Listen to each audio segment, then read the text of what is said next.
Welcome to the lecture on film crew. When we make movies and TV shows, there are a lot of skills that are necessary to make a project work. So let's talk about some of the different crew members. One of the first people we think about is the director. The director is responsible for the artistic realization of the film. They're the person who has the vision. They make this idea, this concept come to life from an original conception to the final product. They are the person who comes up with the shots. They're very visual. They see it and they know how it has to put together. Then we have the producer.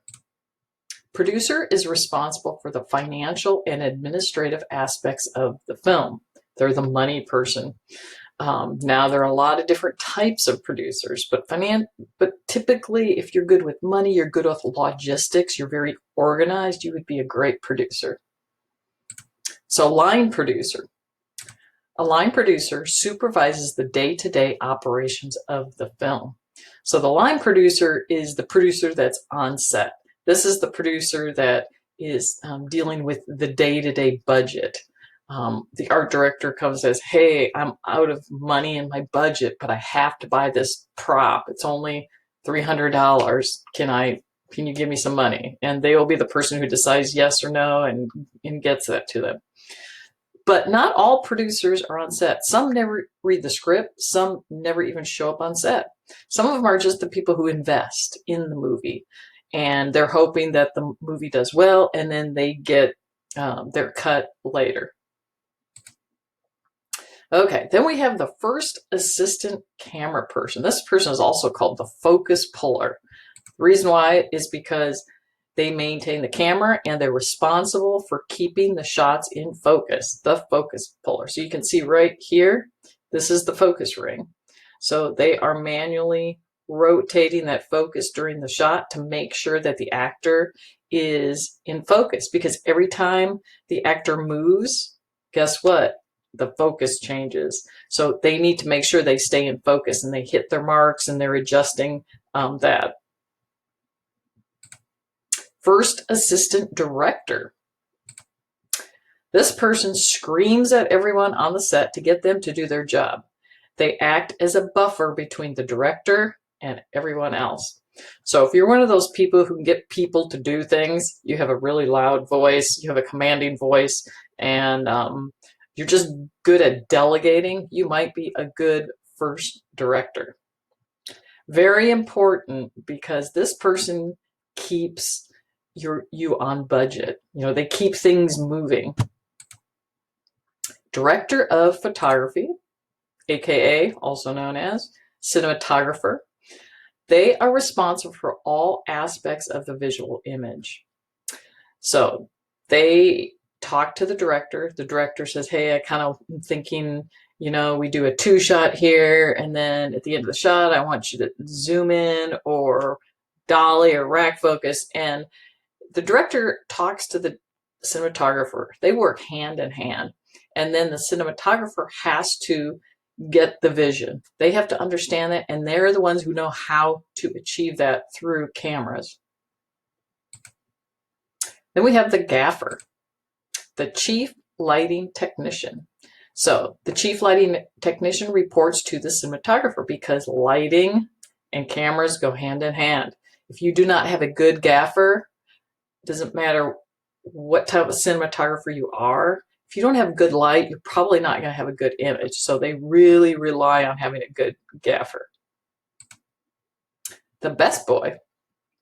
This is the gaffer's main assistant. So they work hand in hand. The gaffer will often say, hey, I want my best boy to work on this film. So if you want me, you got to have my best boy. So they just assist them, making sure they get the light set up that the gaffer wants. Then the electricians. So they work underneath the best boy.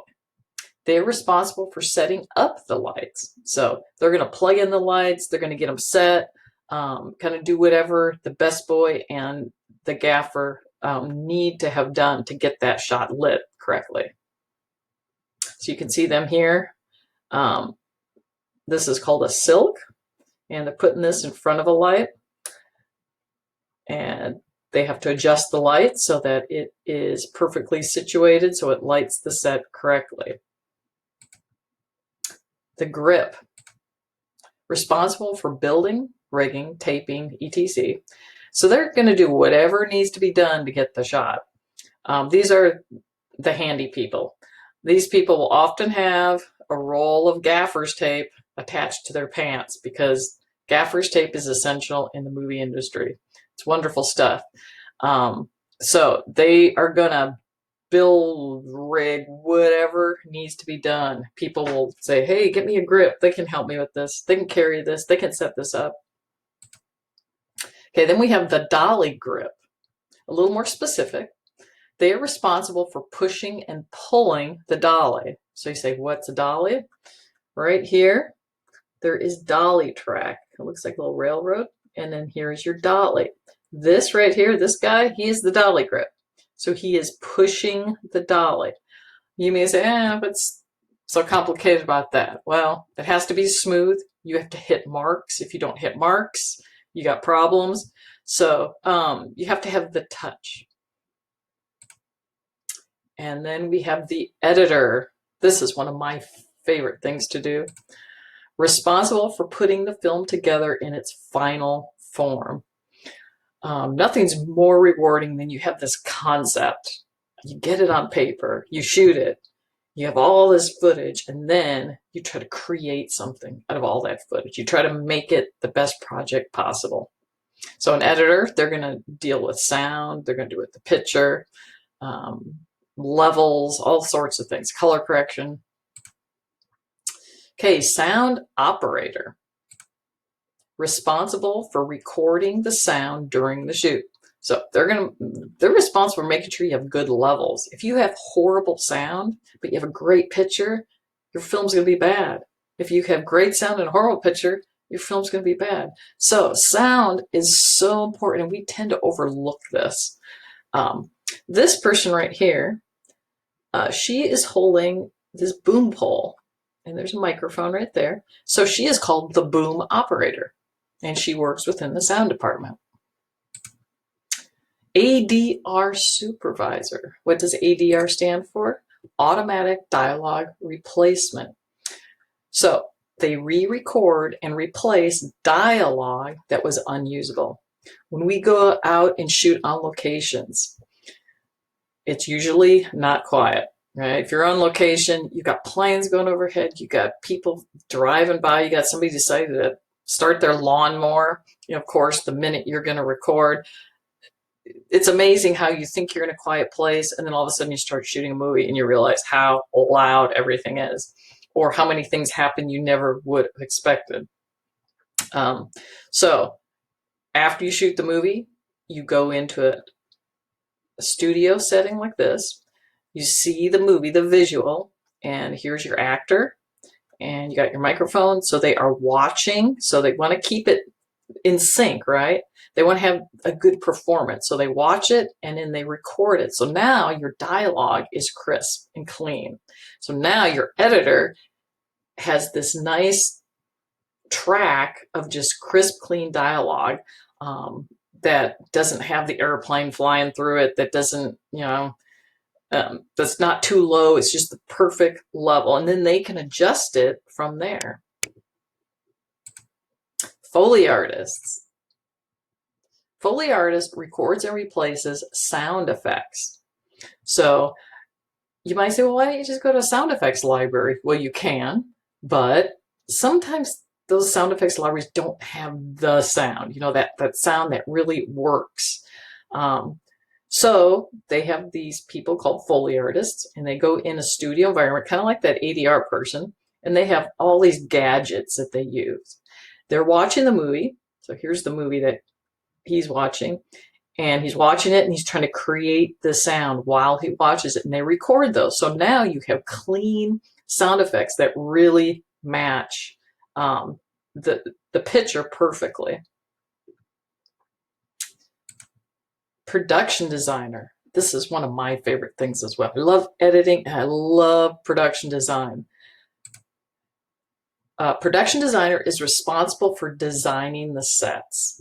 So for those of you who have more of an artistic eye, you really see color, texture, and time period pieces. You can, it's like building a whole new world. You love doing that. You would be a great production designer. It actually requires a lot of research because you have to research things before you go out and either create or find or build. So there's a lot to it, but very rewarding. This is the movie Edward Scissorhands. If you haven't seen it, you should see it. Tim Burton. Tim Burton is amazing. He is a great production designer. He's a director, but this is extremely important to him. So you can see just by looking at these 2 frames, you can just see the production design. I mean, amazing. It just has that look. Okay, property master. They work with the production designer in the art department. They manage the film's props. So property master has tons of junk and stuff, and they keep this because they never know when they're going to need it. So here's an example of some props. Phones, right? All different colors of phones. You never thought you could have as many kind of phones, but you got the rotary dial, you got the punch dial, and then you got cell phones. So different time periods, different areas, different color schemes. You need different things. Of course, here we got the skulls. Taxi, different things, different colors, different styles. Out in Los Angeles, all the major studios, they have their own property houses. And if you go out there, you should go to, I think it was the Warner Brothers studio tour, and they take you to the property house, and they have this just giant warehouse, and you walk through, and it's just like props from all the films that they've ever made are in this prop room, and you can rent them out. So if you're like going to school out there and making a movie, you can go there and you can rent any of these props. So it's pretty cool, pretty amazing to see. Continuity. A continuity person, sometimes called a script supervisor, makes sure all items are on set, as well as the position of the actors, but that they are consistent from shot to shot. Important when you start to edit. Here's an example from The Simpsons. What's he holding? A beer bottle, right? What's he holding here? Beer bottle. Same scene, but there's a problem. It's brown, then all of a sudden there's a green label. So the labels are different. That's a continuity error. So if you go online, if you type in, movies with continuity errors, there's tons of them. There's some really kind of fun ones to look at. So if you have time, go do that. An example is from the movie Titanic. Period piece, obviously, a long time ago, before we had digital watches. And if you look, there's some scenes where one of the actors is wearing a digital watch. They obviously forgot to take it off. But continuity can include things like the position of your hair. It can be some weird thing in the shot that wasn't supposed to be there. It can be a color of a shirt. It can be color of this, the hairstyle. I mean, it encompasses a lot of things. But if you're in continuity, if you're one of those people who sees everything, like you see all the problems, I do not, because I know I'll watch a movie and I won't see these things, but someone else will go, oh, I can't believe that this happened. So if you're one of those people, you're very observant, you might be a great continuity person. So that is it for our film crew. These are just some of the main people that work on a film crew. Obviously, there's more, but hopefully that was a little informative. And go watch a movie, look at the credits, and see if you can see these film crews.